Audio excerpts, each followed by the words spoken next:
안녕하십니까. 7월 24일 목요일 오늘의 신문 대창복입니다. 안녕하십니까. 이슬입니다. 오늘의 신문 주요 기사 전해드리겠습니다.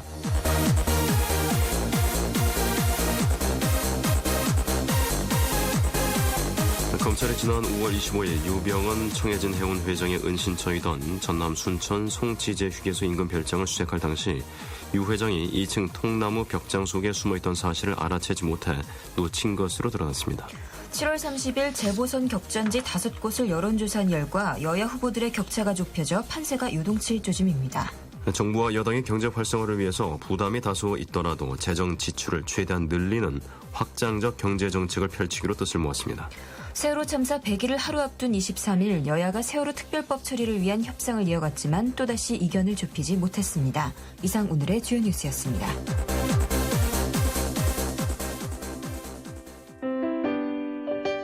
블루오션의 노래입니다. 다만.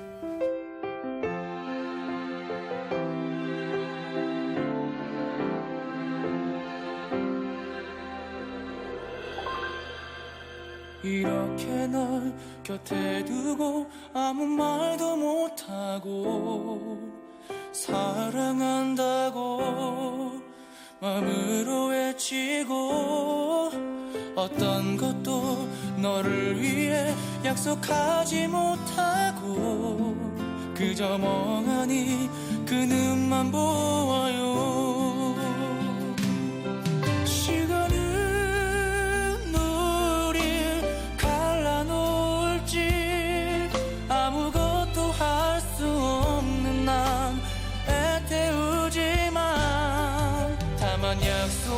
약속해요. 내게 약속해요. 긴 시간이 가도 너만 기다린다고. 다만 기억해요. 우리 기억해요. 이런 아픔들도 모든 날엔 모두 추억이라.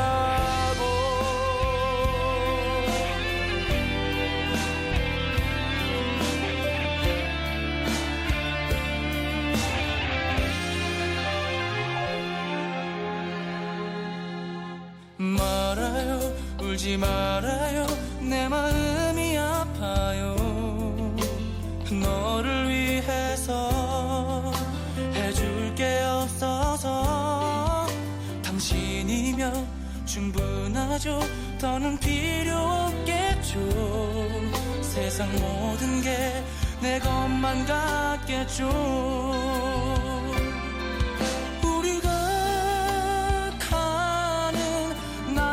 이 길이 많이 힘들 수도 있어요. 잘 견뎌내야 해. 다만 약속해요. 내게 약속해요. 긴 시간이 가도 너만 기다린다고. 다만 기억해요. 우리 기억해요. 이런 아픔들도 모든 날은 모두 추억이라고. 너 없이 단 하루도 어느 하나도 꿈꿀 수가 없어서.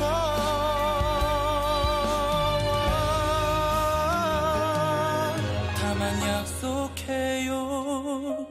내게 약속해요. 긴 시간이 가도 너만 기다린다고. 다만 기억해요. 우리 기억해요.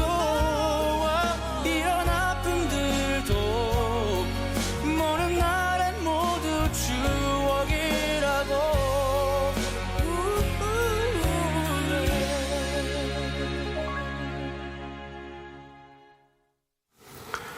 네, 오늘의 신문 주요 기사 자세히 전해드리겠습니다. 검찰이 지난 5월 25일 유병언 청해진 해운 회장의 은신처이던 전남 순천 송치제 휴게소 인근 별장을 수색할 당시 유 회장이 2층 통나무 벽장 속에 숨어있던 사실을 알아채지 못해서 놓친 것으로 드러났습니다. 중앙일보 기사입니다. 검찰은 이 같은 사실을 파악한 지 한 달 만에 뒤늦게 공개했다. 유 회장 비리를 수사해온 인천지검 특별수사팀에 따르면 검거팀은 5월 25일 오후 유 회장이 은신해 있던 숲속의 추억 별장을 급습했다. 하지만 문이 잠겨 있어 영장을 발부받아 이날 밤에야 내부에 진입했다. 검거팀은 유 회장은 발견하지 못하고 여기서 신모 씨만 연행한 뒤 철수했다. 신 씨는 검찰 조사에서 유 회장이 전날 밤 모르는 남자와 함께 나갔다고 진술했다. 하루 뒤 전남지방경찰청에서 현장 감식을 했지만 역시 특이한 점을 발견하지 못했다. 하지만 한 달이 지난 6월 26일 신 씨는 검거팀이 도착했을 때 유 회장을 별장 2층 통나무 벽장에 피신시켰다고 털어놓았다. 검찰은 이튿날 별장을 다시 수색해 2층에서 통나무 벽을 잘라 만든 10제곱미터 남짓한 벽장을 발견했다. 안쪽에는 나무로 된 잠금 장치가 있었고 밖에는 통나무를 덧대 위장해 놓았다. 검거팀은 벽장 안에서 현금 8억 3천만 원과 미화 16만 달러가 든 2개 여행용 가방을 발견해 회수했다. 또 유 회장이 다시 나타날 것에 대비해 뒤늦게 주변에 폐쇄 회로를 설치했다. 그러나 이때는 이미 유 회장 시신이 인근 매실밭에서 발견된 다음이었다. 김 차장 검사는 유 회장이 별장을 언제 빠져나갔는지 추측하기 어렵다면서도 벽장에 있던 유 회장을 찾지 못한 것은 통탄할 노릇이라고 말했다. 검찰은 이 같은 사실을 한 달 가까이 공개하지 않다가 지난 20일 유 회장 사망이 DNA 감식을 통해 공식 확인되자 밝혔다. 검찰 관계자는 유 회장의 별장 내 은신과 도피 자금 발견 사실을 숨긴 이유에 대해서 유 회장이나 측근들이 별장으로 돈을 찾으러 올 수도 있다고 생각해 CCTV를 설치하고 잠복 수사에 들어갔기 때문에 곧바로 공개할 수 없었다고 설명했다. 한편 경찰청은 23일 유 회장 변사체 부실 처리와 관련해 전날 우형호 순천경찰서장을 직위 해제한 데 이어 정순도 전남지방경찰청장을 추가로 직위 해제했다고 밝혔다. 경찰청은 구체적인 감찰 결과가 나오지 않은 상태에서 전남청장까지 책임을 물은 것은 이번 상황이 엄중하다는 판단에 따른 것이라고 설명했다. 중앙일보 기사였습니다. 7월 30일 재보선 격전지 5곳을 여론조사한 결과 여야 후보들의 격차가 좁혀져 판세가 요동칠 조짐입니다. 중앙일보 기사입니다. 24일부터 시작되는 여론조사 공표 금지 기간을 앞두고 중앙일보 조사연구팀과 여론조사기관 엠브레인이 20에서 23일 격전지 5곳을 대상으로 실시한 여론조사 결과 새정치민주연합 후보들의 지지율이 지난 1차 조사에 비해 상승세를 나타냈다. 대부분 새누리당 후보들과의 격차가 좁혀졌고 일부 지역에선 역전한 곳도 있었다. 이는 선거 전이 본격화되면서 상대적으로 덜 알려졌던 야권 후보들의 인지도가 올라갔기 때문으로 보인다. 집전화 조사 대상이 1차 때 600명에서 이번에 500명으로 줄어든 것도 다소 영향을 미쳤을 수 있다. 집전화는 휴대전화에 비해 보수 성향의 답변이 많이 나오는 경향이 있다. 서울 동작 을의 경우 3자 대결을 상정한 조사에선 새누리당 나경원 후보가 46%로 새정치연합 기동민 후보와 정의당 노회찬 후보를 큰 폭으로 앞섰다. 그러나 야권 후보 단일화가 성사되면 격차는 많이 좁혀졌다. 단일 후보가 기동민 후보로 될 경우 46.5% 대 35.2%였으며 나 후보와 노 후보의 대결은 44.5% 대 34.4%였다. 단일 후보가 누가 되더라도 판세는 비슷한 셈이다. 새누리당 소속인 남경필 경기지사가 내리 5번 당선된 수원병에선 새정치연합 손학규 후보가 37.5%를 기록해 새누리당 김용남 후보를 초월했다. 1차 조사 때는 김 후보가 36.1%로 손 후보보다 1.4%포인트 지지율이 높았다. 수원정에선 새누리당 임태희 후보와 새정치연합 박광원 후보 간의 지지율 차이가 줄어들었다. 1차 조사 때는 임 후보 33.7%, 박 후보 21.5%였으나 이번 조사에선 임 후보 34.3%, 박 후보 29.6%로 나타났다. 정의당 천호선 대표의 지지율은 1차 조사 때보다 떨어진 4.9%였다. 1차 조사에 비해 임 후보는 0.6%포인트 오르는 데 그쳤지만 박 후보는 천 후보 지지층을 일부 흡수하며 8.1%포인트 상승했다. 토박이 프랜차이즈인 굽네치킨 사장의 형과 이장 출신 도지사 간의 대결로 관심을 모으는 김포에선 새누리당 홍철호 후보가 40.3%로 29.7%를 기록한 새정치연합 김도관 후보를 앞섰다. 김포의 경우는 1차 조사 때의 지지율 격차보다 차이가 다소 벌어졌다. 대전 대덕에선 새누리당 정용기 후보가 새정치연합 박영선 후보에 앞섰으나 1차 조사 비교할 때 지지율 차이가 9.9%포인트에서 7%포인트 차로 줄어들었다. 엠브레일 이병일 상무는 동작을 공천파동 등 1차 조사 당시 불거진 야권의 악재가 어느 정도 해소돼 원래의 구도로 돌아왔다며 다만 통상적으로 재보선의 투표율이 낮은 만큼 실제 선거에선 참여에 적극적인 고연령대의 지지세가 큰 여권이 유리할 수 있다고 내다봤다. 이번 조사는 각 지역구별로 유선 RDD와 휴대전화 패널을 통한 전화 면접 조사로 진행됐다. 응답률은 23.5%였다. 최대 허용 오차 범위는 95%, 신뢰 수준에서 플러스 마이너스 3.7%포인트다. 조사 내역은 중앙선거 여론조사 공정심의위원회 홈페이지에 게재했다. 중앙일보 기사였습니다. 정부와 여당이 경제 활성화를 위해서 부담이 다소 있더라도 재정 지출을 최대한 늘리는 확장적 경제정책을 펼치기로 뜻을 모았습니다. 서울신문 기사입니다. 2기 내각 출범 직후 박근혜 대통령이 경제 살리기를 강조한 데 대해서 당정이 연일 쌍끌이로 화답하는 모양새다. 최경환 경제부총리 겸 기획재정부 장관은 23일 국회에서 열린 당정협의회에서 정책 효과 극대화를 위해 내년 예산을 최대한 확장적으로 편성할 계획이라며 기존의 관행적, 도식적 정책 대응에서 벗어나 과감하고 공격적인 대응으로 경제 사회 전반의 분위기를 일신하고자 한다고 밝혔다. 이어 분위기 전환을 위해서는 강력한 한방이 필요한데 소비와 투자, 수출 여건이 녹록지 않아 재정밖에 그 역할을 할 수가 없다며 다행히 우리 재정 여건은 주요국에 비해서 건전해 지출 여력이 높은 편이라고 설명했다. 이 같은 정책 기조를 가리켜 일각에서는 한국판 양적 완화 정책이라는 비유도 나온다. 양적 완화는 미국 정부가 2008년에 닥친 금융위기를 해소하기 위해 첨락적인 금액의 재정을 시중에 푼 정책을 말한다. 최 부총리는 이대로 가다가는 자칫 일본의 잃어버린 20년을 답습하게 되지 않을까 우려된다면서 확장적 재정 정책을 통해 내수 활성화, 민생 안정, 경제 혁신 등 3대 과제를 달성하겠다고 했다.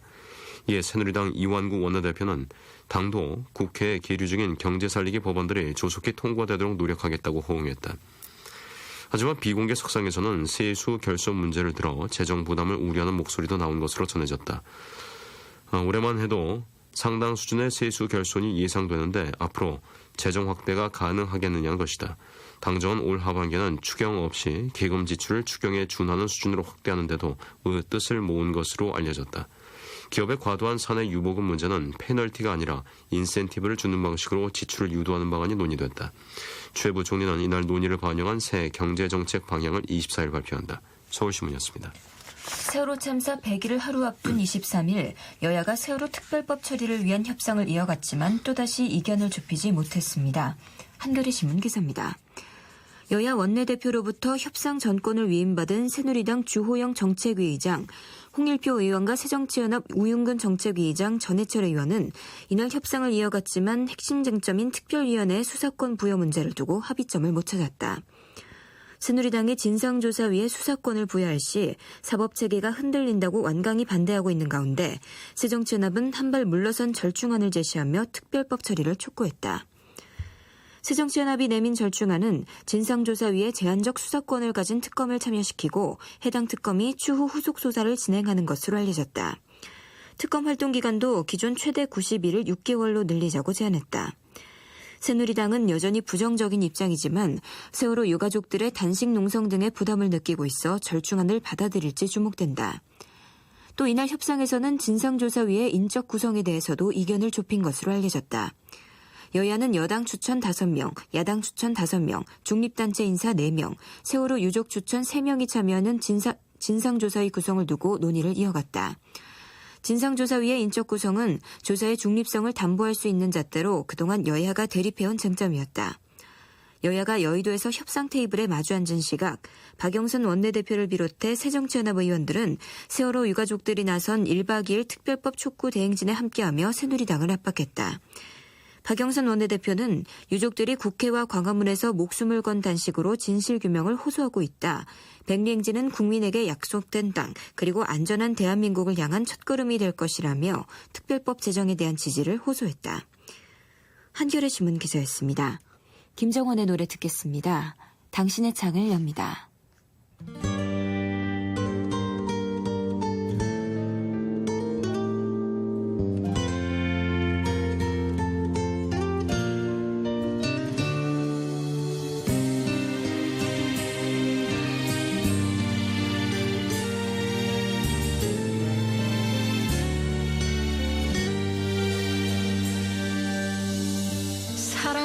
그런가요? 견딜 수 없는 이 그리움,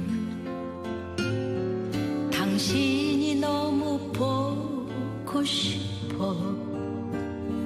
이런 내가 바보 같나요? 지난 밤엔 한숨도 못 자고 뒤척이며 긴긴 밤 세웠죠. 하늘 아래 어디서 사랑으로 내게 온 그대는 나의 마지막 사랑. 아침에 눈을 뜨면 당신의 창을 엽니다. 그대 있음에 오늘 하루도 설레는 나의 사랑.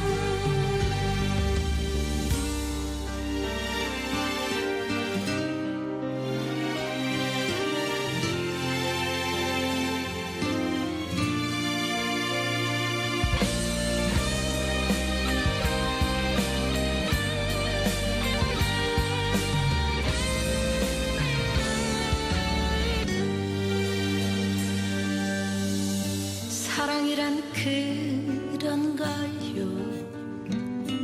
견딜 수 없는 이 그리움, 당신이 너무 보고 싶어. 이런 내가 바보 같나요?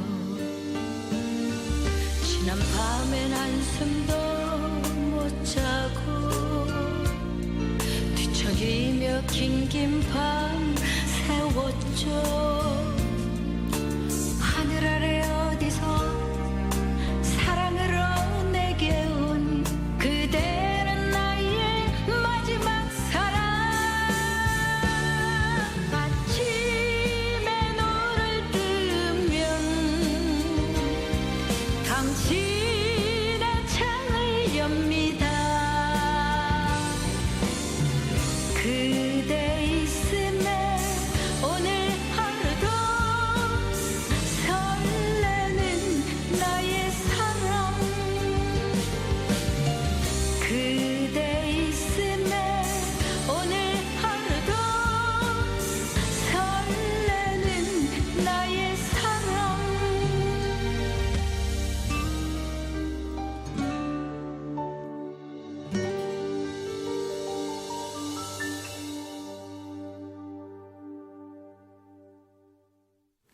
네, 다음 소식입니다. 유병헌 전 세무그룹 회장의 사망이 확인이 됐지만 그의 행적과 사망 원인을 둘러싼 의문은 가시지 않고 있습니다.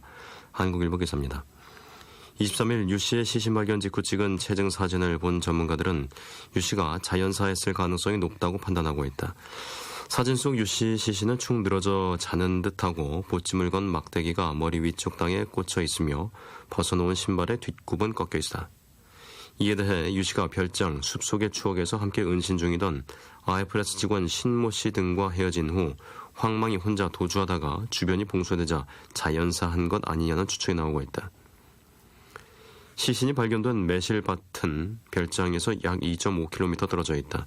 일각에서는 유 씨가 실족해 부상을 당한 뒤 사망했거나 비를 맞고 저체온증으로 숨졌을 가능성, 독사에 물려 숨졌을 가능성 등이 제기되고 있다.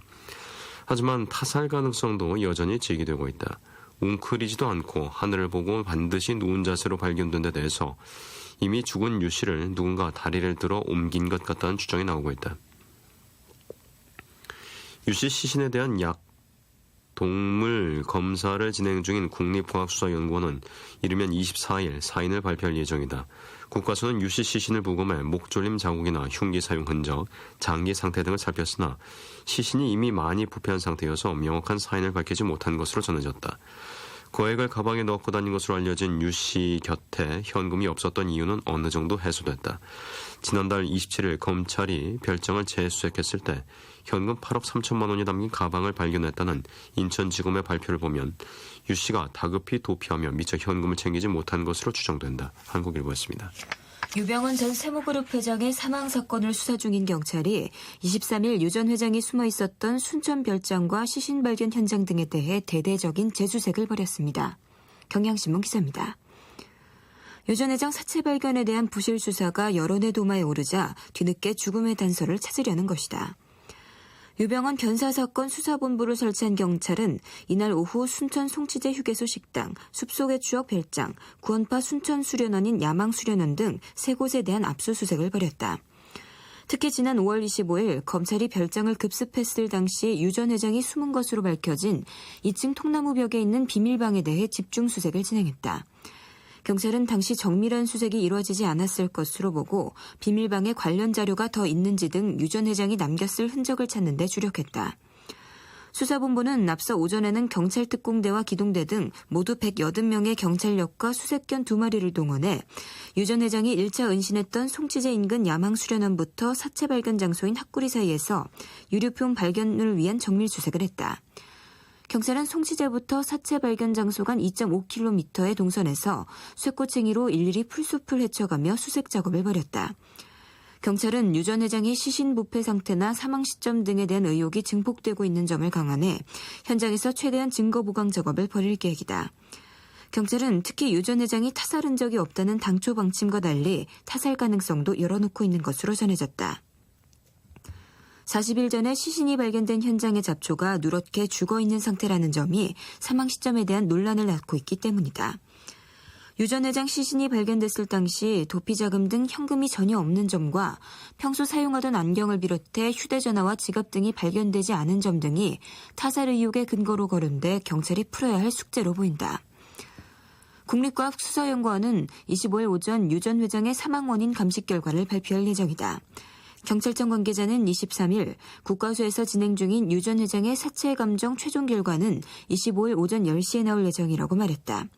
국과위원은 지난 22일부터 약동물 검사를 진행해왔으나 23일 밤까지 특별한 내용이 나오지 않은 것으로 알려졌다. 한편 유 전 회장의 시신 사진이 인터넷상에 급속히 퍼져 경찰이 수사에 나섰다.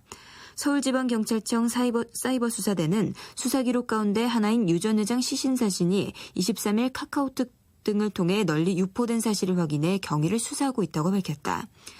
유포된 사진은 유 전 회장 시신이 발견된 순천의 매실밭 현장에서 찍힌 것이다. 시신은 상당 부분 부패된 상태로 수풀 속에 반드시 누워있는 모습이다. 경찰 관계자는 이 사진이 수사 기록 중 하나인 것으로 확인됐다며 최초 유출자를 추적하고 있다고 말했다.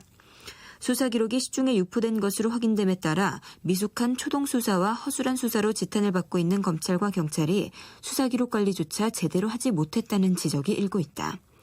경향신문 기사였습니다. 별장 근처 연수원에서 자고 있던 양 회장, 즉 운전기사도 놓쳤던 것으로 나타났습니다. 중앙일보 기사입니다. 지난 5월 25일 전남 순천시의 별장 수색 당시 검찰이 놓친 것은 유병헌 회장만이 아니었다. 인근 구원파 순천교회 야망연수원에서 자고 있던 유 회장의 측근이자 운전기사인 양 회장 씨도 코앞에서 놓친 것으로 확인됐다. 23일 검찰과 경찰에 따르면 검찰 수사관들은 지난 5월 25일 오전 3시쯤 양 씨가 머물고 있던 구원파 시설인 야망연수원에 들이닥쳤다. 순천 송치제 휴게소의 흑염소 식당인 송치골 가든에서 구원파 신도 변모 씨 부부를 체포한 직후고 유 회장이 은둔해 있던 별장을 압수수색하기 전이었다. 연수원에 검찰이 도착했을 때 건물 앞 주차장에는 양 씨가 운전하는 것으로 알려진 수배 차량 흰색 EF 소나타가 주차돼 있었다. 그러나 연수원 문이 안에서 잠겨 있고 불이 모두 꺼진 것을 확인한 수사관들은 아무도 없는 것으로 판단하고 철수했다. 그 사이 수사관들이 문을 열려는 소리에 잠에서 깼던 양 씨는 오전 3시 20분쯤 소나타 차량을 몰고 달아났다. 차로 5분 거리의 별장에 있던 유 회장을 놔두고서였다. 흰색 EF 소나타가 움직이는 모습은 은근 CCTV에 포착됐다. 양 씨는 처제 등이 사는 전주로 도망쳤다. 5월 25일 오전에는 전주 덕진구 대송 장례식장에 차량을 버렸다. 그 뒤 양 씨는 같은 구원파 신도인 동서와 처제에게 유 회장을 두고 왔다. 함께 구하러 가자고 했다가 거절당했다. 이후 구원파의 본산인 경기도 안성시 보계면 금수원으로 처제 등과 함께 들어간 뒤 종적이 사라졌다. 양 씨는 유 회장의 도피 경로 등을 가장 잘 알고 있는 인물이다. 유 회장이 도주한 지난 4월 24일부터 한 달 동안 은신처를 마련하고 수사 동향을 파악해 전달했다. 그런 임무를 검찰의 부주의로 바로 앞에서 놓친 것이다. 익명을 원한 경찰 관계자는 5월 25일 검찰이 현지 사정이 밝은 경찰과 합동 검거 작전만 펼쳤어도 양 씨를 검거했을 것이라며 경찰 병력은 유 회장과 양 씨를 모두 놓친 뒤인 5월 26일부터 현장에 투입됐다고 말했다. 중앙일보였습니다. 이범학이 부릅니다. 이별 아닌 이별.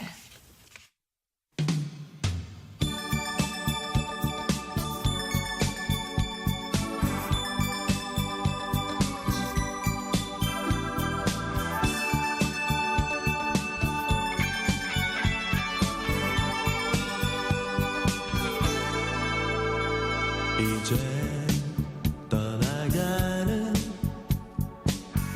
그대 모습 뒤로 아직도 못다한 나만의 얘기는 흐르지만 다시 언제까지 나만의 미련으로 그대를 사랑한다는 말은 정말 하기 싫었어. 밤새워 얘기한 우리 서로 간의 갈 길로 이별이 아닌 이별을 맞으면 헤어지지만 내 사랑 goodbye goodbye 어디서나 행복을 바라는 내 맘은 사랑한다는 흔한 말보다 더 진실함을 이해해. 내 사랑 goodbye goodbye 어디서나 행복을 바라는 내 맘은 무너진 내 안에 사랑이 번지면 다시 찾을 거야.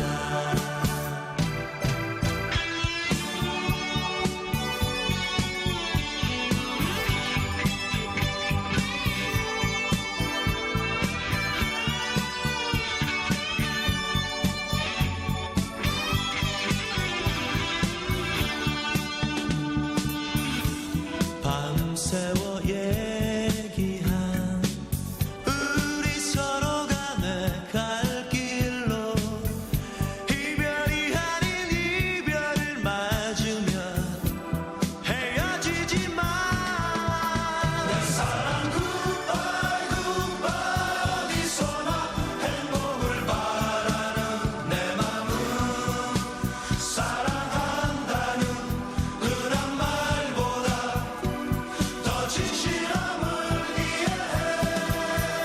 내 사랑 goodbye goodbye 어디서나 행복을 바라는 내 맘은 무너진 내 안에 사랑이 번지면 다시 찾을 거야.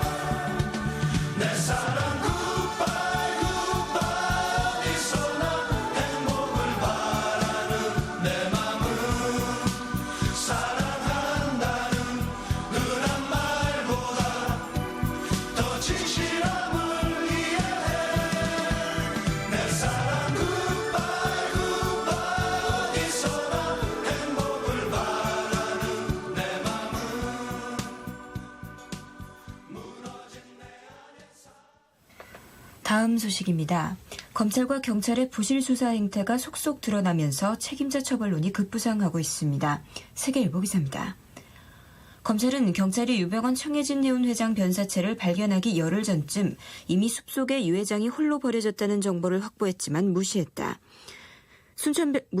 순천별장을 압수수색하면서도 벽장에 숨은 유 회장을 잡지 못했다. 경찰이 유해작으로 추정되는 변사체를 안이하게 취급해 40일간 헛발질 수사를 했던 것과 똑같은 실수를 검찰이 저지르면서 두 기관 간 책임 공방이 벌어질 전망이다. 23일 검찰에 따르면 인천지검 특별수사팀은 지난 5월 24, 25일 순천별장 등을 압수수색할 당시 유 회장 신병은 확보하지 못했지만 닷새 뒤쯤 유 회장이 근처 숲에 홀로 버려진 상태였다는 정보를 확보했다. 이 정보는 유 회장 운전기사 역할을 했던 양회정 씨가 5월 26일 전주로 이동해 주변 사람들에게 회장님을 순천숲에 두고 왔다며 함께 구하러 가자고 도움을 요청하는 과정에서 알려지게 됐다. 그러나 검찰은 이런 진술을 확보했음에도 별다른 의미를 두지 않았다. 검찰 관계자는 당시에는 유 회장이 이미 혼자서 또는 누군가의 도움을 받아 숲을 빠져나갔을 것으로 판단했다고 말했다. 세계일보 기사였습니다. 유병헌 전 세무그룹 회장과 큰아들 유대균 씨는 세월호 참사 발생 사흘 뒤 가족 및 측근 회의를 열어 도피 생활을 결정한 것으로 보인다고 검찰이 밝혔습니다. 한겨레 신문입니다. 김회종 인천지검 2차장 검사는 23일 기자간담회에서 세월호 참사 사흘 뒤인 4월 19일 유 씨의 장남 유대균 씨가 출국을 시도했으나 출국 금지돼 있어 실패하자 경기 안성 금수원으로 이동했다. 이때 아버지 유 씨와 측근 등이 회의를 열었는데 이 자리에서 도피가 사실상 결정된 것으로 보인다고 말했다. 대균 씨는 이 회의 직후 잠적했다. 4월 20일 오후 인천지검이 유 씨 일가에 대한 수사 개시를 밝히자 아버지 유 씨도 도피 준비에 나섰다. 검찰은 한 언론사 기자가 23일 새벽 금수원 쪽에 압수수색 여부를 묻는 전화를 걸었는데 이 전화를 받자마자 유 씨가 신도 신아무개 씨의 집으로 도피했다. 전날 집을 구해놓고 도망 준비를 했다고 밝혔다. 유 씨는 하루 뒤인 24일에는 또 다른 신도인 한아무개, 유아무개 씨 집으로 옮겨와 열흘 동안 머물렀다. 5월 3일 밤 유 씨는 안성을 벗어나 전남 순천 송치제 휴게소 인근 별장인 숲속의 추억으로 이동한다. 유 씨의 순천행은 기독교 복음 침례회의 핵심 계열사인 다판다의 송국빈 대표가 2일 구속되자 장기 은신을 염두에 둔 행보로 보인다. 검찰은 측근 6명이 동행한 것으로 파악했다.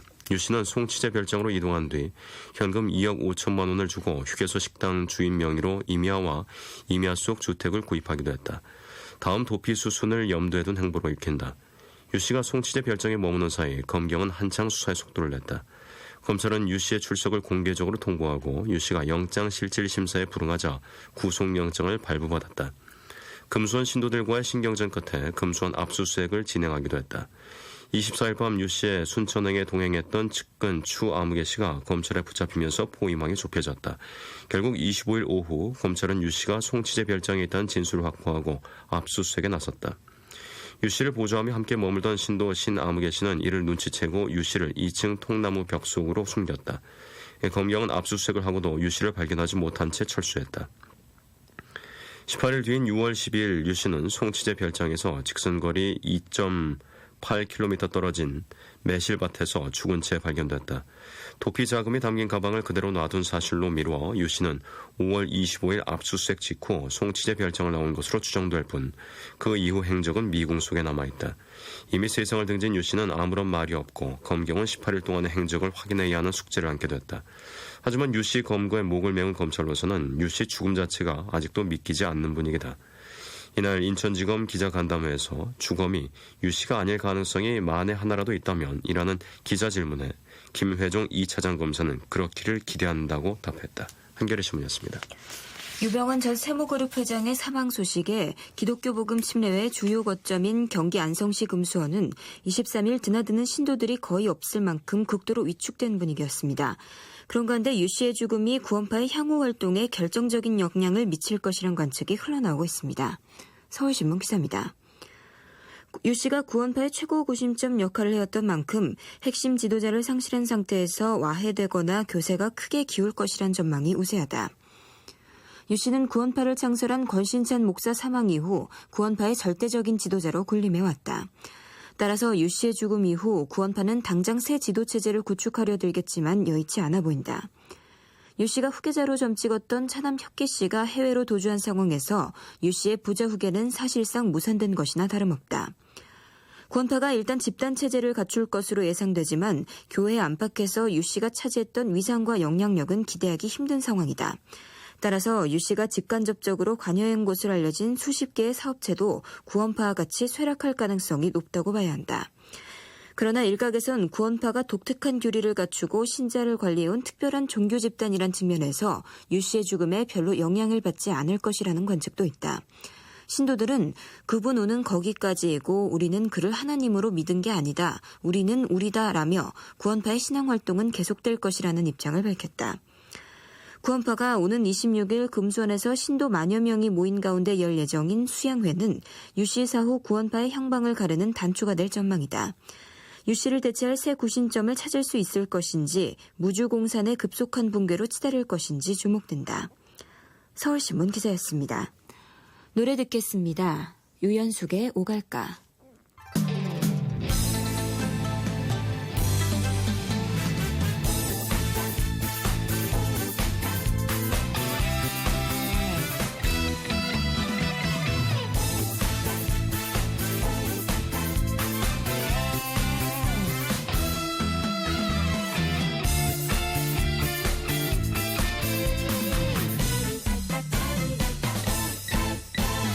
이리 가리 서리 가리 우리 가리 심리 가리 내 님은 어디에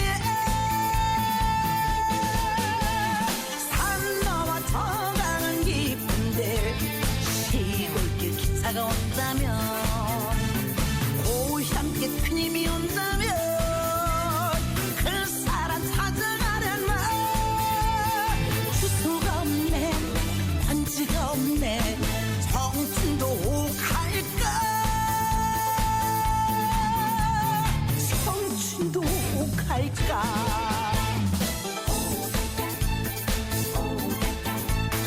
이리 갈까 저리 갈까 청춘도 갈까 이리 저리 청춘도 갈까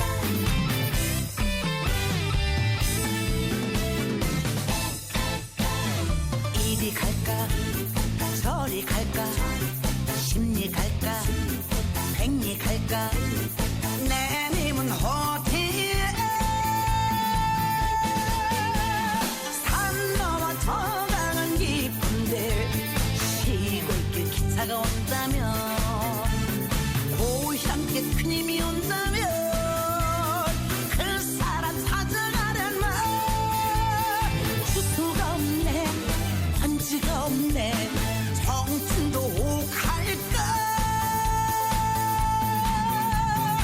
청춘도 갈까 이리 가리 서리 가리 우리 가리 심리 가리 내 님은 어디에 산 넘어 저가는 기쁜데 시골길 기차가 온다면 고향께 큰힘이 온다면 이리 갈까 저리 갈까 심리 갈까 백리 갈까 청춘도 갈까 청춘도 갈까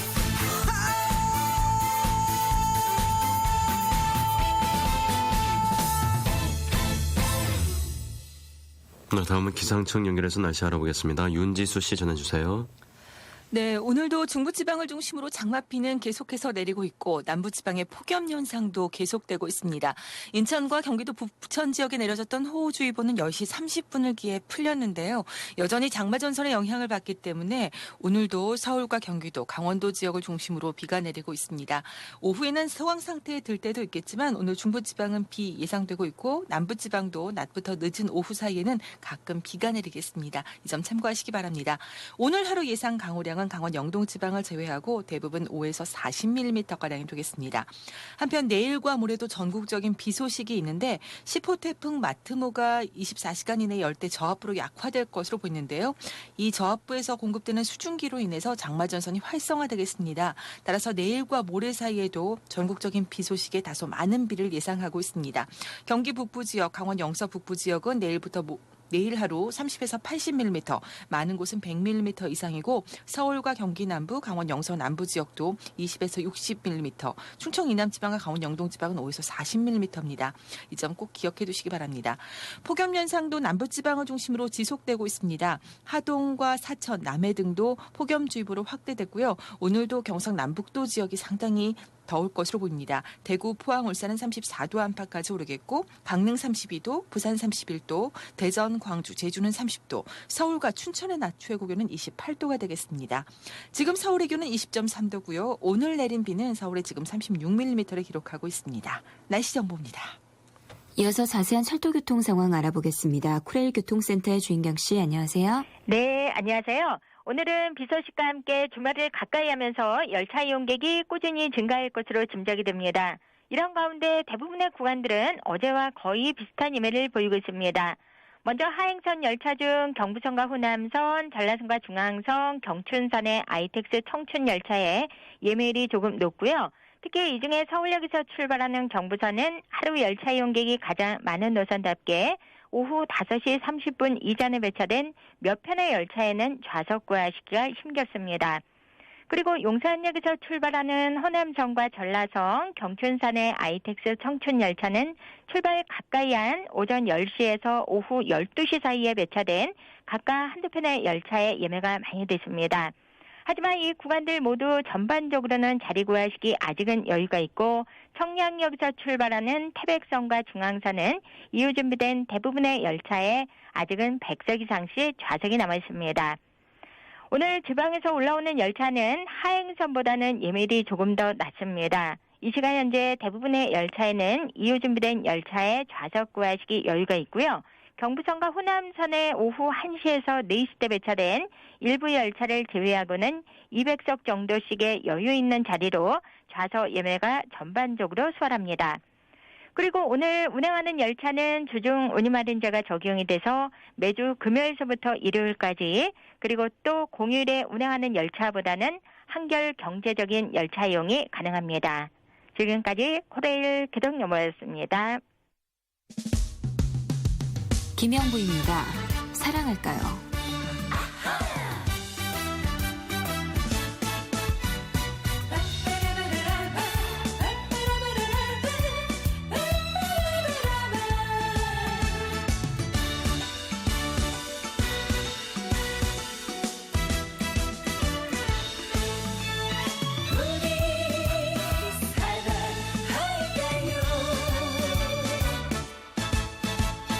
내 맘에 그대여 운명 같은 그대여 우리 한번 사랑할까요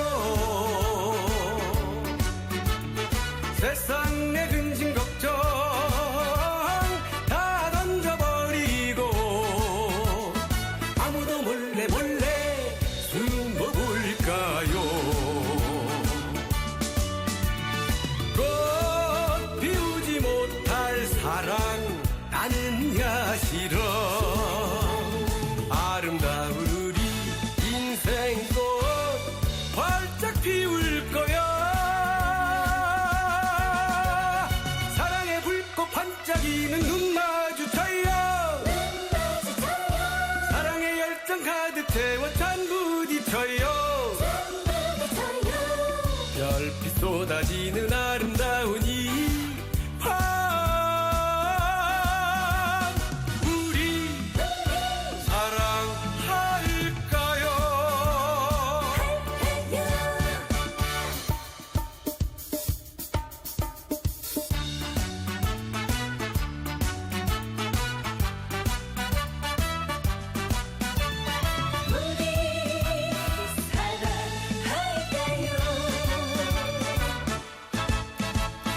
내 맘에 그대여 운명 같은 그대여 우리 정말 사랑할까요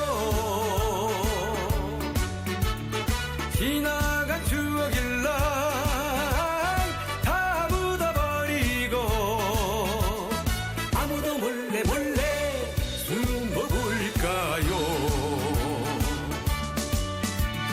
꽃 피우지 못할 사랑 나는야 싫어 아름다운 우리 인생꽃 활짝 피울 거야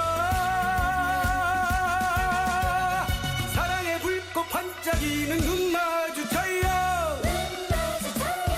사랑의 열정 가득 채워 잔 켜요 별빛 쏟아지는 아름다운 이 밤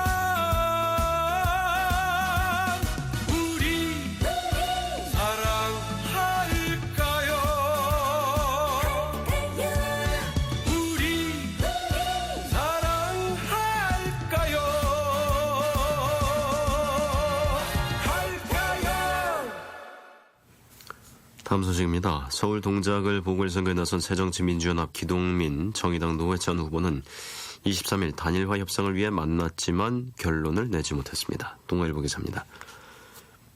단일화 방식을 놓고 이견을 조정하지 못했기 때문이다. 재협상 시한은 24일 오전 9시로 정해졌다. 기 후보가 끝까지 버티고 노 후보가 사퇴하는 방식으로 형식상 단일화가 되더라도 상처만 남길 것이라는 관측이 나온다. 노 후보가 22일 후보 단일화를 전격 지연한 뒤 두 사람은 23일 0시를 넘긴 시간에 긴급 회동했다. 이 자리에서 기 후보는 단일화 제안을 수용할 수 없다고 했지만 8시간여 뒤인 23일 오전 9시 긴급 기자회견에서는 노 후보와 허심탄회하게 얘기하겠다고 했다. 중앙당에는 나는 전략 공천을 받은 후보다. 당에서 책임있게 판단해달라고 요청했다. 그러나 기 후보 측 상임 선거대책본부장인 진성준 의원은 여론조사 경선은 시간적으로 불가능하다. 단판 외에는 방법이 없다고 주장했다. 노 후보는 단판은 무슨 단판이냐며 발끈했다. 이어 버티기만 하면 24일 나의 사퇴를 기다리겠다는 뜻인데 책임 있는 정당 후보가 아닌 것 같다고 비판했다. 두 후보는 오후 2시 반 서울 동작구 사당동의 한 카페에서 1시간 10분 동안 다시 만났지만 결론을 못 냈다. 노 후보는 이 자리에서 여론조사가 기 후보에게 불리해서 못한다는 것 아닌가, 그렇다면 다른 방식을 제안하라고 요구했다. 하지만 기 후보는 광주에서 뽑혀오는 순간 다른 선택지가 없었다. 선배가 양보하라며 노 후보 측의 용단을 촉구한 것으로 전해졌다. 회동 직후 노 후보는 다시 대화해도 단판은 불가능한가라는 질문에 양보는 스스로 하는 것이지 강요할 수는 없다. 단일화 협상을 할 이유가 없다는 것이라고 말해 단일화 협상이 실패로 돌아갈 가능성을 강력 시사했다. 회동 이후에도 양측은 오후 늦게까지 신경전을 벌였다. 노 후보 측에서 기 후보가 양보해달라고 요구했다는 얘기가 흘러나오자 기 후보 측은 논의 내용을 일절 공개하지 않기로 한 약속을 깨뜨렸다며 공식적으로 불만을 표시했다. 이어 거물 정치인이 갓 출발한 신진 정치인에게 아름답게 양보했다는 신호가 쓰였으면 한다. 구태여 어려운 길을 지루하게 갈 일 있느냐며 노 후보를 압박했다. 정의당 심상정 원내대표는 23일 노 후보의 고뇌찬 결단을 존중하기로 한 만큼 새정치연합 김한길 안철수 공동대표와 기 후보가 용단을 내릴 것을 촉구한다고 밝혔다. 하지만 20일 심야에 열린 당 지도부 회의에서는 천호선 대표와 심 원내대표가 노 후보의 사퇴는 당이 감당하기 어려운 얘기 아니냐고 부정적인 반응을 내비쳤다고 한다. 정의당 당원 게시판에도 무분별한 단일화 논의에 대한 반발 기류가 확산되고 있다. 당원 찌마는 정의당은 또 뒷걸음질을 치고 있다. 차라리 당 간판을 내리자고 주장했다. 새누리당은 야권 단일화 논의를 두고 얄팍한 꼼수라며 맹공을 퍼부었다. 김무성 대표는 경기 수원에서 열린 현장 최고위원회의를 마친 뒤 기자들과 만나 정당은 선거를 위해 존재한다. 선거를 포기한 정당은 미래가 없다고 비판했다. 새누리당 나경원 후보도 야권이 연대한다면 저는 동작 주민들과 연대하겠다고 했다. 동아일보였습니다. 6.4 교육감 선거 이후 처음 열린 전국 시도교육감 협의회에서 장희국 광주교육감이 회장으로 뽑혔습니다. 한겨레신문 기사입니다. 교육감들은 총회에서 채택한 공동합의문에서 전국 교직원 노동조합 미복귀 전임자 직권면직 논란과 관련해 모든 절차와 처분을 교육감들의 판단에 맡겨달라고 교육부에 촉구했다.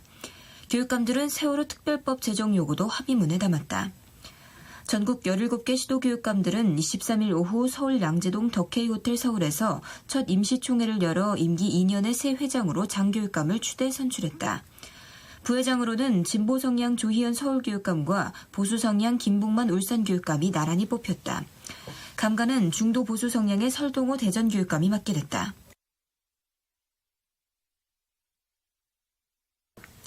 장 회장은 기자회견에서 지금까지는 교육감협의회에서 합의하면 교육부에 건의서를 내는 수준이었지만 이제 긴급한 현안과 관련해선 회장단이 교육부를 방문할 예정이라며 협의회의 구상과 규칙을 높이려 애쓰겠다는 뜻을 강조했다.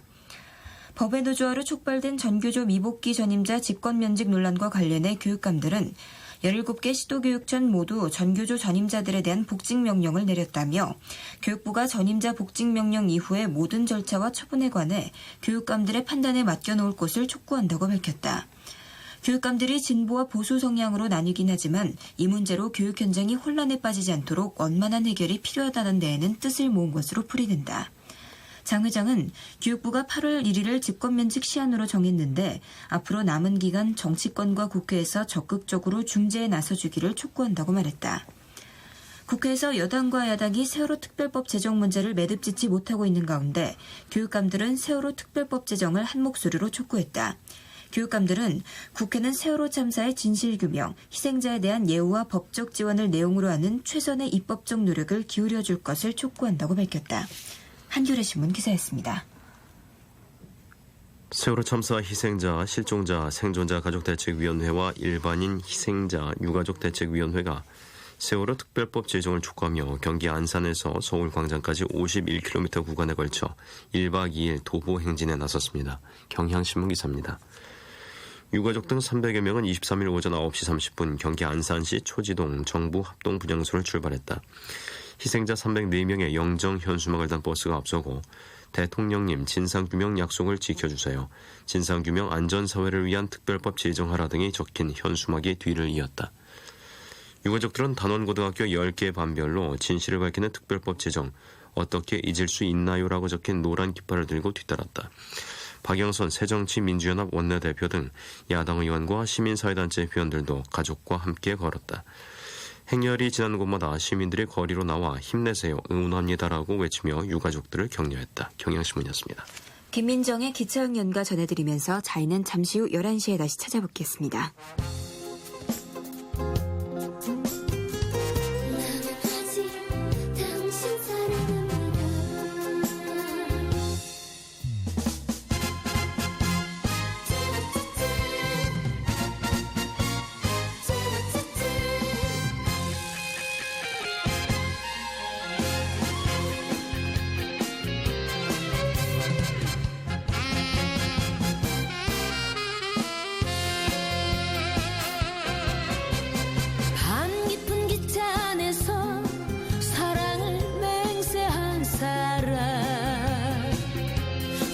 지금은 어디 있을까. 때로는 저 차 타고 때로는 막차 타고 나는 너를 찾아 헤맨다. 수없이 많은 사람 매일 오고 가는데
행복한 방송 외로워 말아요 사랑해요 내 곁에 있을게요 사랑의 소리 KBS 사랑의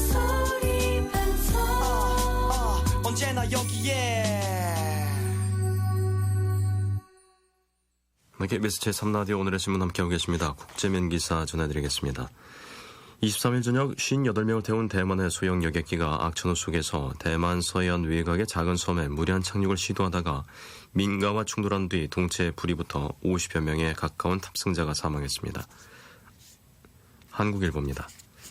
현지 언론과 주요 외신에 따르면 승객과 승무원 등 58명을 태운 대만 푸싱항공 소속 GE-222 소형 항공기가 이날 오후 6시 45분께 펑후섬 마궁 공항에서 착륙을 시도하다가 실패했다.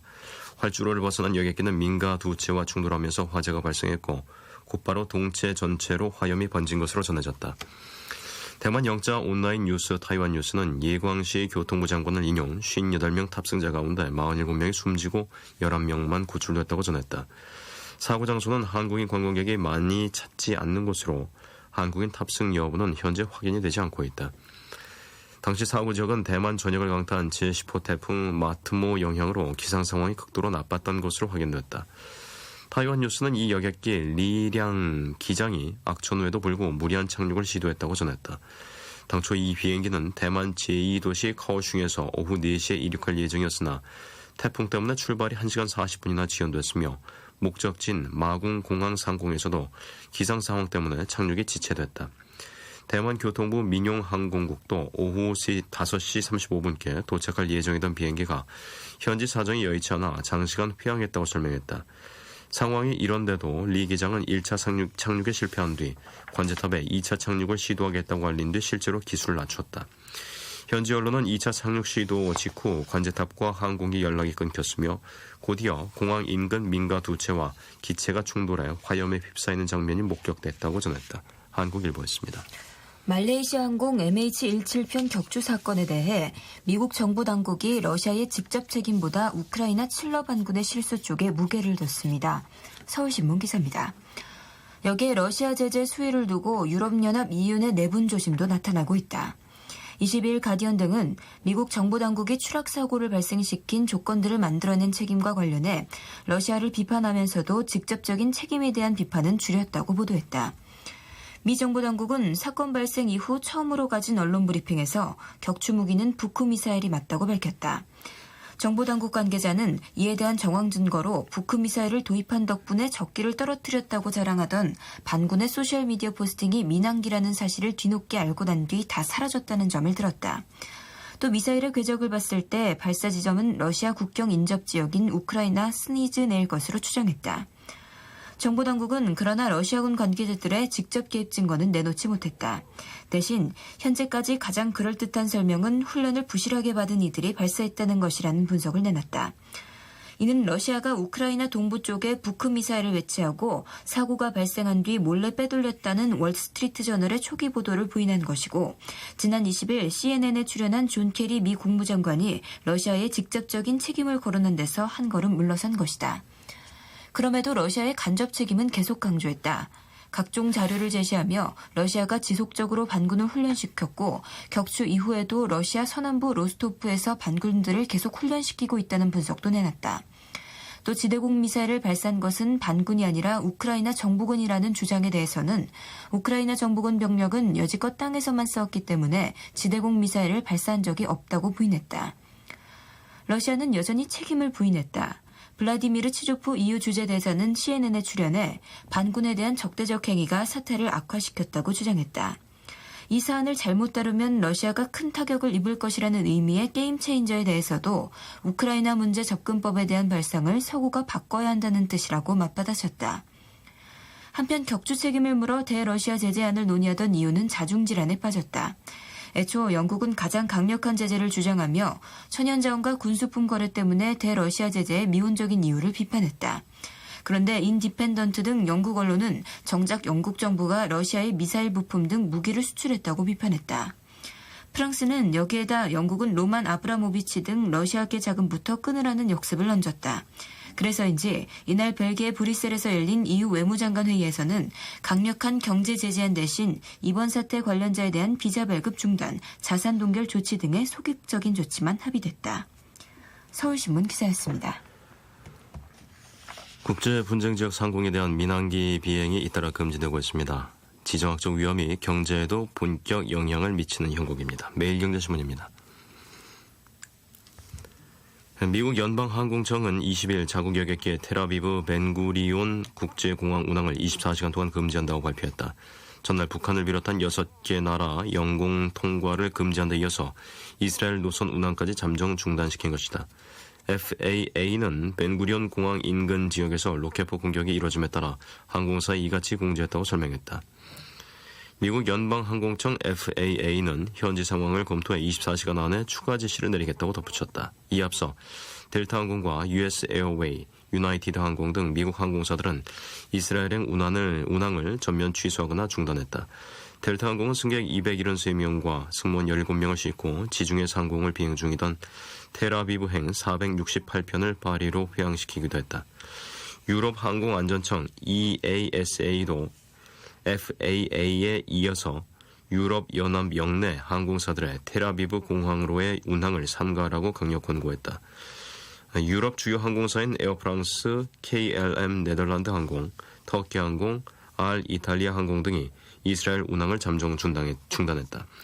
가자 지구에서 이스라엘과 팔레스타인 간 무력 충돌이 이어지고 있는 가운데 FAA와 EASA의 이번 조치가 이스라엘 측에 휴전을 종용하는 압박의 일환이 아니냐는 분석도 나오고 있다. 매일경제신문이었습니다. 레제프 타이프 에르도안 터키 총리가 다음 달 대선을 앞두고 정적들에 대한 숙청을 시작했습니다. 서울신문 기사입니다. 20일 AFP 통신 등에 따르면 터키 검찰은 전국적인 체포작전을 벌여 최소 100명의 전현직 고위경찰관을 불법 도청 등의 혐의로 잡아들였다.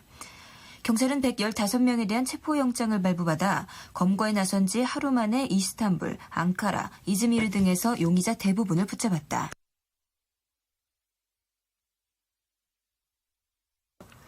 검찰은 이들이 총리와 장관, 국가정보국 국장 등 251명의 고위층을 포함한 2280명에 대해 2010년부터 불법 도청을 했다고 설명했다. 검거된 용의자 대부분은 지난해 에르도안 총리가 이들의 아들에게 거액의 현금을 옮기라고 지시하는 전화통화를 도청하는 등 반부패 수사에서 핵심 역할을 담당했던 인물이다. 이들의 수사로 장관 4명과 국책은행장, 친여당 기업인들이 검거됐다. 이번 검거 작전은 다음 달 10일 대선 후보로 확정된 에르도안 총리가 선거에 걸림돌이 될 수 있는 정적들을 제거하는 작업으로 분석된다. 지난해 비리 스캔들을 터뜨린 정적들을 없애지 않으면 대선에 큰 걸림돌이 될 것이기 때문이다. 에르도안 총리는 지난 3월 자신을 포함한 주요 인사들의 전화 감청 파일이 폭로된 사건도 균렌이 배후라고 주장하고 있다. 2003년부터 3번 연속 총리직을 연임한 에르도안 총리는 법적으로 사연임이 불가능하자 대통령 선거에 도전장을 냈다. 그는 당선되면 개헌을 통해 총리 중심제를 대통령 중심제로 바꾸겠다고 공언했다. 서울신문 기사였습니다. 노래 듣겠습니다. 예민의 산골소년의 사랑이야기.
다음은 사설입니다. 세월호 100일 할 일은 안 하고 소리만 요란했다라는 제목의 중앙일보 사설입니다. 세월호 참사 100일을 하루 앞둔 23일 우리 공동체의 모습은 여전히 답답하다. 진상규명과 보상을 다룰 세월호 특별법을 놓고 여야는 기싸움을 벌였다. 유가족과 시민단체 회원들은 집회를 갖고 특별법의 조속한 제정을 촉구했다. 인천을 출발해 제주로 향하던 세월호는 진도 앞바다에서 304명의 승객과 함께 침몰했다. 23일까지 294명의 시신을 찾아냈지만 10명은 아직 돌아오지 않고 있다. 대참사 직후 사회 각계각층은 세월호 이전과 다른 세상을 만들겠다고 다짐했다. 하지만 지난 100일간 우리가 뭘 했나 돌아보면 허탈하기 짝이 없다. 박근혜 대통령은 국가개조 수준으로 공직사회 적폐를 도려내겠다고 선언했다. 정홍원 국무총리 역시 국가대개조 범국민위원회를 구성해 민관합동 추진체계를 만들겠다고 발표했다.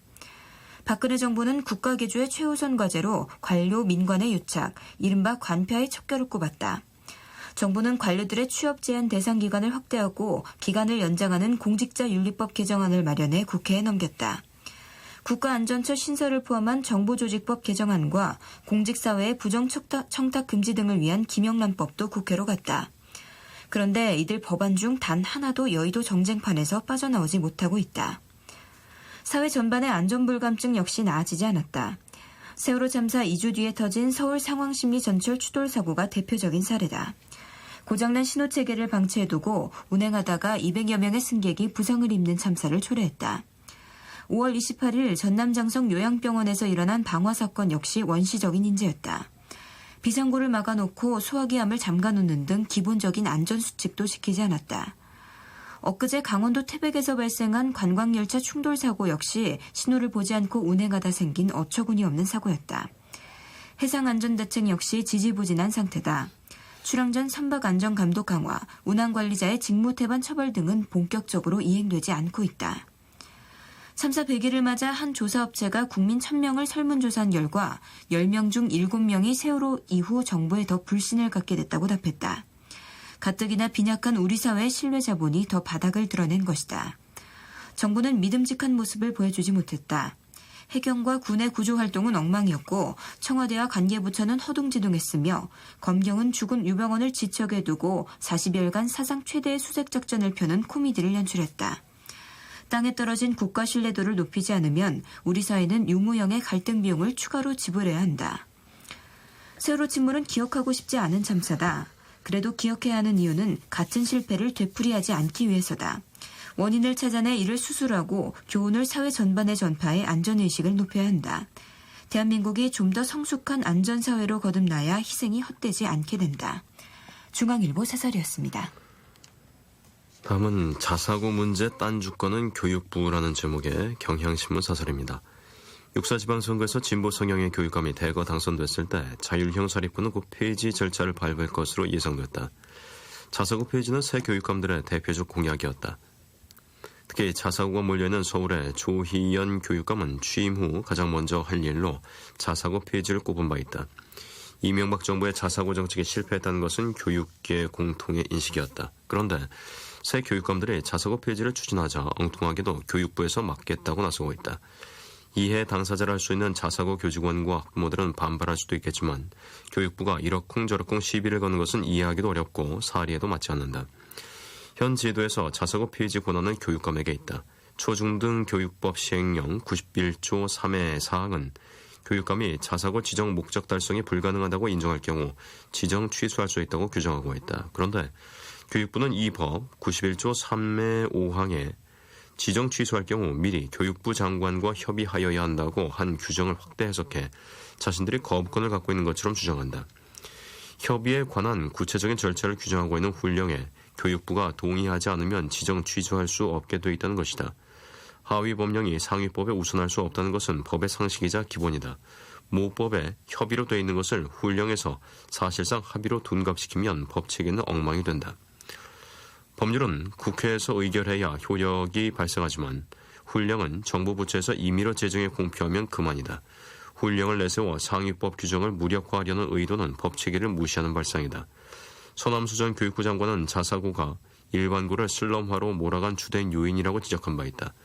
이런 정책 실패를 인정한다면 교육부는 교육감의 자사고 폐지 정책에 쓸데없이 발목을 잡을 게 아니라 폐지 이후를 대비하는 차원에서 긴밀히 협의해야 한다. 그게 공교육 살리기의 첫걸음이다. 경향신문이었습니다. 최희의 노래입니다. 고맙다.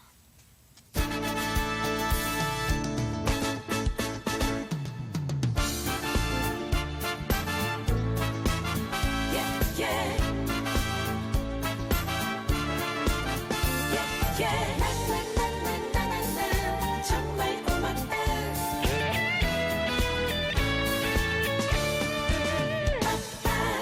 바람이 전해주던 아픈 사연들 사실이 아니기를 바랬었는데 차라리 붙잡을 걸 보내지 말걸 죽어도 안 된다며 붙잡아둘 걸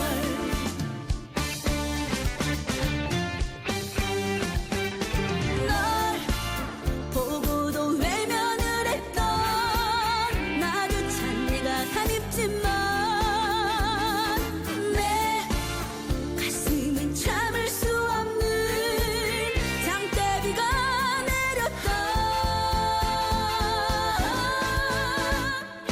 마트앞 횡단보도 신호가 바뀔 때 돌아서서 빌었다 행복하라고 같은 하늘 바라보며 살아주어서 고맙다 고맙다 정말 고맙다.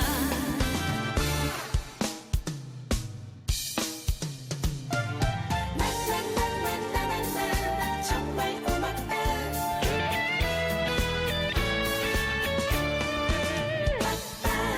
동백은 몇 번이나 피고 쳤지만 내 어찌 몰라볼까 너의 모습을 너무나 소중했던 우리의 사랑 차가운 현실 앞에 손을 놓았다.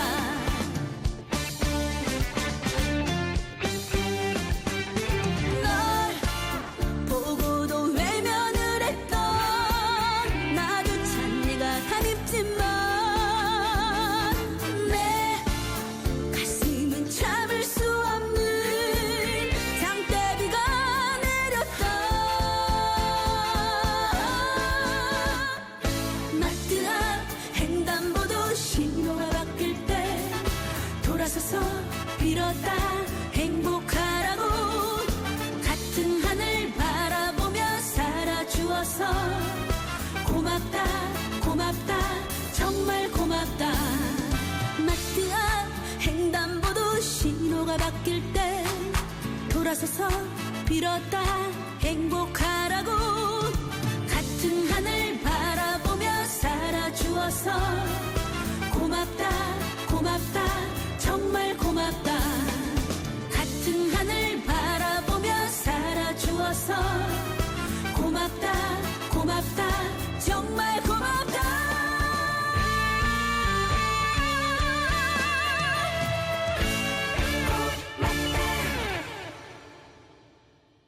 네, 다음 문화 소식입니다. 50대 이상 중고령 근로자 수가 20, 30대를 처음 추월한 것으로 나타났습니다. 동아일보 기사입니다. 고령화 등 인구 구조의 변화가 주된 원인이지만 청년층 일자리가 상대적으로 더 구하기 힘든 현재의 경제 상황 때문이라는 분석도 있다. 23일 통계청에 따르면 올해 2분기 60세 이상 취업자는 1년 전보다 5.6% 늘어난 364만 3천 명으로 집계됐다. 이는 20대 취업자 수보다 3만 명가량 많은 것이다. 60세 이상 취업자가 20대를 넘어선 것은 관련 통계가 집계된 1963년 이후 처음이다. 앞서 1분기에는 50대 취업자가 30대를 처음으로 추월했다. 1분기 50대 취업자는 568만 4천 명으로 지난해 1분기보다 6% 증가했다. 반면 30대 취업자 수는 567만 2천 명으로 오히려 0.1% 감소해 50대보다 적었다. 전체 취업자에서 연령대별 비중은 40대가 가장 많았고 50대, 30대, 60세 이상, 20대 등의 순이었다. 약 10년 전만 해도 30대, 40대, 20대 순으로 취업자 수가 많았던 것과 비교하면 크게 달라진 양상이다. 전문가들은 노동시장의 이런 변화가 1차적으로 인구 구조의 고령화 때문이라고 분석했다. 젊은 층의 인구 자체가 줄어들고 있지만 50세 이상 인구가 꾸준히 늘었다는 것이다. 하지만 청년층의 구직 기간이 상대적으로 길어지는 반면 고령층은 노후 대비를 위해 계속 일을 손에서 놓지 못하는 상황이 지속되는 것도 고용시장 노령화의 원인이라는 지적이 동시에 나오고 있다. 동아일보였습니다. 영국 파이낸셜 타임스 FT가 22일 한국은 전 세계에서 가장 잠이 부족한 국가라고 보도했습니다. 국민일보 기사입니다.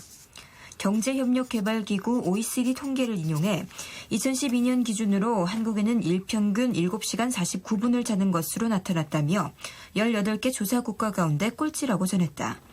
가장 많이 자는 프랑스인은 수면 시간이 8시간 50분으로 집계됐다. 우리보다 1시간이나 더 잔다. 미국인이 8시간 38분으로 18개국 중 두 번째로 잠이 많았다. 지중해 연안 국가인 스페인 사람들도 8시간 34분으로 많이 자는 편이었고 행복지수가 높은 북유럽의 핀란드인도 8시간 27분을 자는 것으로 나타났다. 18개 국가 중 일평균 수면 시간이 7시간대로 떨어지는 국가는 일본과 한국뿐이었다. 일본은 7시간 50분으로 우리보다 수면 시간이 1분 더 길었다.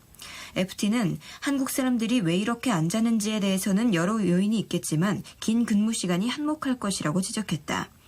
OECD 통계에 따르면 한국은 2012년 기준 연평균 2092시간을 일해 멕시코, 칠레에 이어 3위를 기록했다. OECD 전체 평균 470시간에 비해서는 5배 가까이 오래 일한 것이다. FT는 한국은 전 세계 최고의 일중독 국가라면서 하지만 노동 생산성은 OECD 전체 평균의 66%에 머문 것으로 나타나 미국의 절반에도 미치지 못했다고 꼬집었다. 이런 상황에서 최근 서울시가 낮잠을 권장하는 정책을 시행하고 나선 데 대해 FT는 큰 관심을 보였다.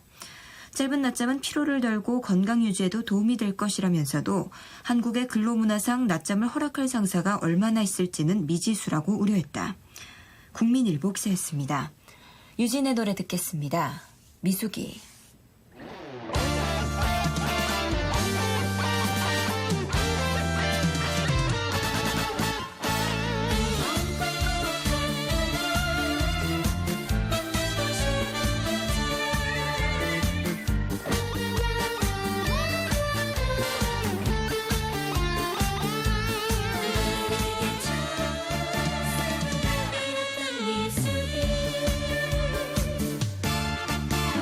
나에게 첫사랑이었던 미숙이 철부지 사랑이었지만은 사랑했었네.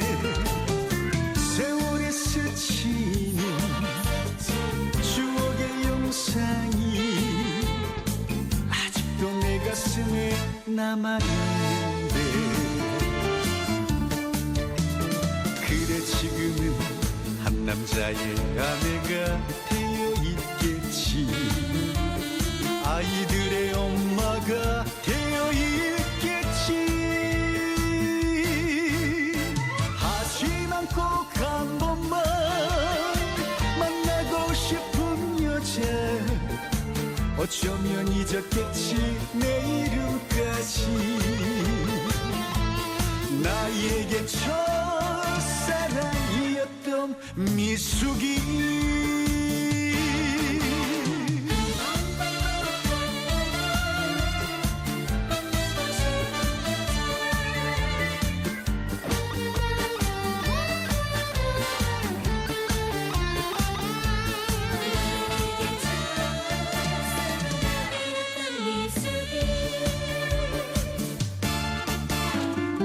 나에게 첫사랑이었던 미숙이 철부지 사랑이었지만은 사랑했었네. 세월에 스치는 추억의 영상이 아직도 내 가슴에 남아있는데 그래 지금은 한 남자의 아내가 되어 있겠지. 아이들의 엄마가 되어 있겠지. 하지만 꼭 한 번만 만나고 싶은 여자 어쩌면 잊었겠지 내 이름까지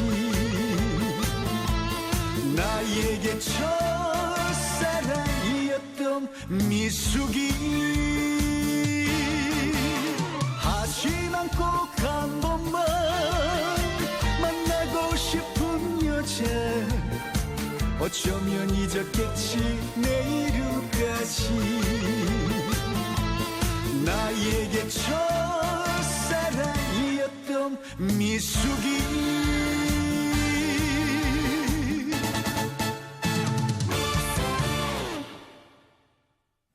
다음 소식입니다. 역대 최대 규모의 미니 총선급인 7월 30일 재보궐선거가 23일 일주일 앞으로 다가왔습니다. 경향신문 기사입니다. 여야 모두 당락을 가를 가장 큰 변수를 투표율로 꼽고 지지층 투표 참여 동료 총력전에 나섰다. 안 그래도 재보선의 경우 투표율이 낮은데 이번에는 여름 휴가 최성수기에 실시되기 때문이다. 사실상 선거의 유일 변수로까지 꼽힌다. 특히 20, 30대, 40대 젊은 층의 지지세가 강한 야당의 비상등이 켜졌다. 오는 25, 26일 있을 사전투표가 재보선 투표율 변수의 1차 가늠자가 될 것으로 보인다. 재보선은 특정 지역에서 평일에 이루어지는 선거이기 때문에 통상 투표율이 높지 않다.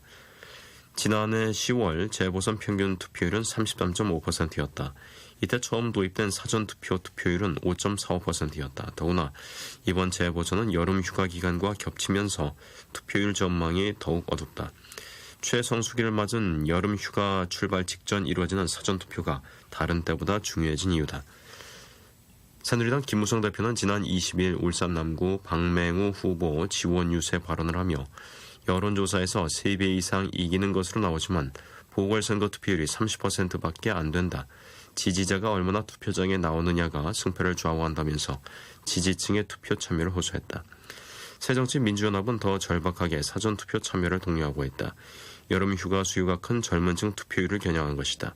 당내 사전투표 준비위원회까지 설치하며 사전투표를 올리기에 총력을 기울이고 있다. 이번 7월 30일 재보선에서 사전투표소는 전국 15곳에 설치된다.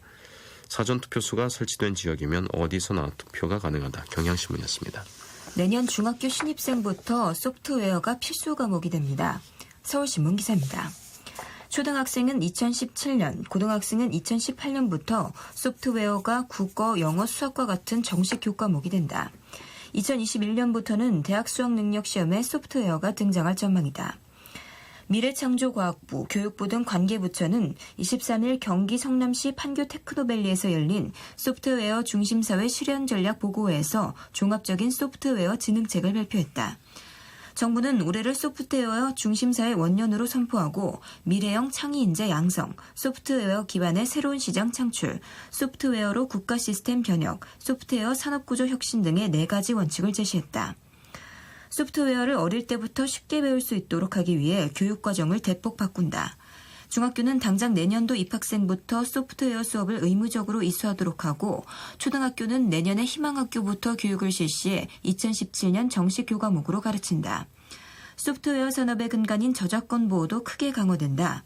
현재 38%대인 소프트웨어 불법 복제율을 2020년까지 선진국 수준인 20%까지 낮출 계획이다. 최양희 미래부 장관은 이번 대책은 현 정부가 임기 끝까지 집중 관리해 나갈 창조 경제의 핵심 과제라고 강조했다. 서울신문 기사였습니다.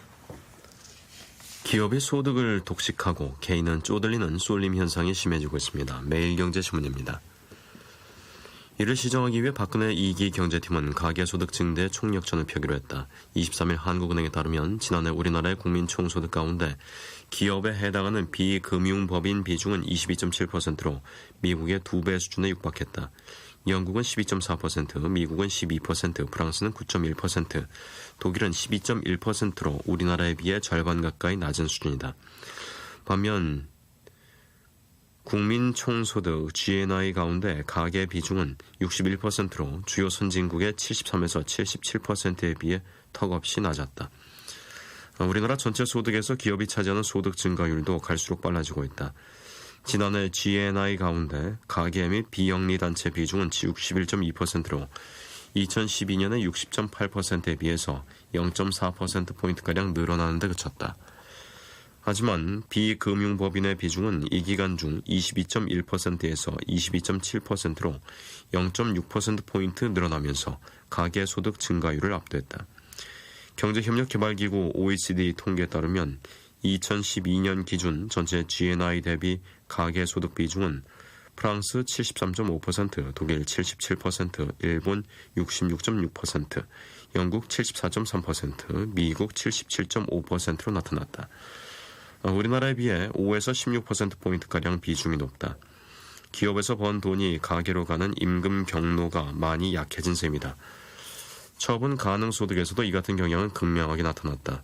한국은행에 따르면 국민 처분 가능 소득 가운데 가계 비영리단체 비중은 지난해 65.9%를 기록했다. 이는 2009년 67.2%에 비해서 1.3%포인트가량 줄어든 수준이다. 반면 기업 비중은 2009년 7.9%에서 지난해 10.8%로 2.9%포인트 증가했다. 2007년 이후 지난해까지 기업의 처분 가능 소득 증가율은 연평균 18.2%를 기록했지만 가계소득은 연평균 5.7% 늘어나는 데 그쳤다. 이처럼 우리나라의 가계소득 증가세가 둔화되고 있는 것은 기업이 얻는 이익이 가계로 흘러들어가지 않고 있기 때문으로 해석되고 있다. 김영태 한은팀장은 기업 영업이익 증가는 중장기적으로 주가 상승, 배당금 추가 지급 등으로 가계 소득이나 자산 증가로 이어져 궁극적으로는 가계로 환류되는 측면이 있다고 말했다. 매일경제신문이었습니다. 성시경의 거리에서 전해드리면서 7월 24일 오늘의 신문 여기서 마치겠습니다. 지금까지 진행해 배창복, 이슬이었습니다. 안녕히 계십시오.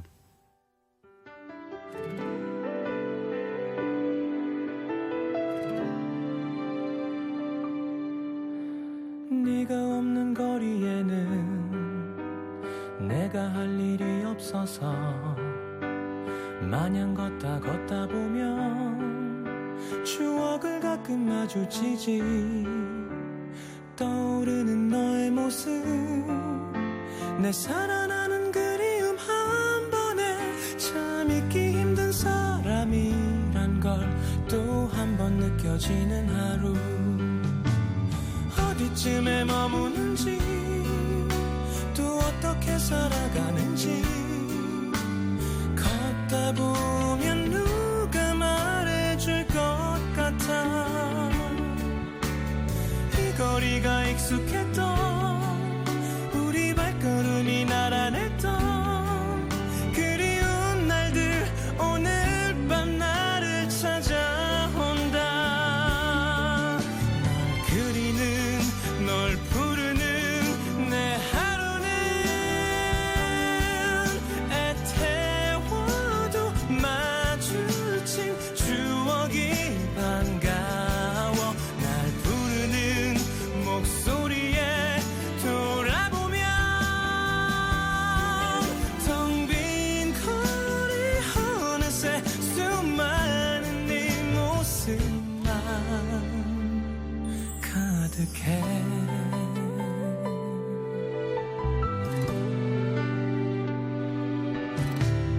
막다른 길 다달아서 낯익은 벽 기대보며 가로등 속 환히 비춰지는 고백하는 내가 보여. 떠오르는 그때 모습, 내 살아나는 설레임 한 번에 참 잊기 힘든 순간이란 걸 또 한 번 느껴지는 하루. 아직 나를 생각할지 또 그녀도 나를 찾을지